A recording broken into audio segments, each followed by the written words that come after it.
Wala. Hello, Zoe. Mabuti naman sumagot ka. Ang susunod na programa ay rated PG. Ito ay nangangailangan ng patnubay at gabay ng magulang para sa mga batang manonood.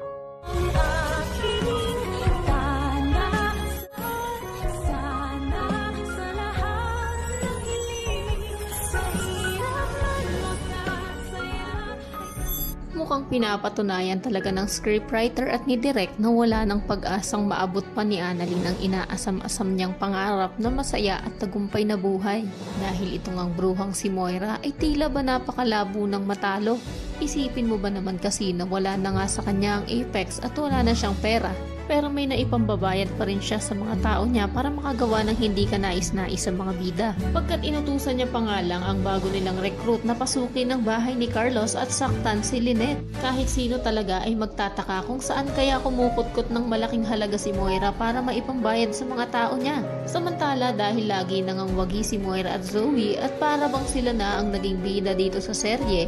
Samantalang sina Annalyn at Lynette na ang kontrabida na hindi manalo-nalo sa bida. Dahil lang magkaroon nga si Annalyn ng pagkakataon na makakuha ng ebidensya sa cellphone ni Zoe at bigla namang tumawag si Carlos, ay bigla rin namang dumating itong human CCTV na si Dr. Joy at sinabi sa bruha niyang kaibigan na nakay Annalyn daw ang cellphone niya.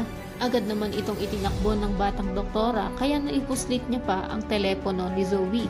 At nang medyo makalayo na si Annalyn ay bigla na namang nagring ang telepono ng peke niyang kapatid pero sa pagkakataong ito ay si Moira na ang tumatawag. Hindi na rin naman nag-alinlangan pa si Annalyn na sagutin ang tawag dahil ito na nga ang pinakahihintay niyang pagkakataon na makakuha ng ebidensya laban sa mag-ina.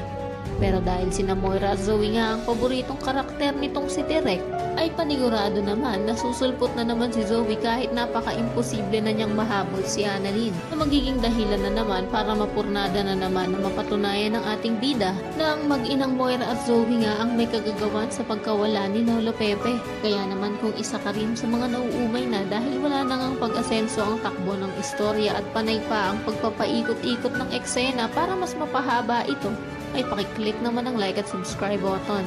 Maaari ka rin mag-iwan ng komento sa ibaba para sa iyong mga saloobin at suwestyon. Maraming salamat sa iyong panonood.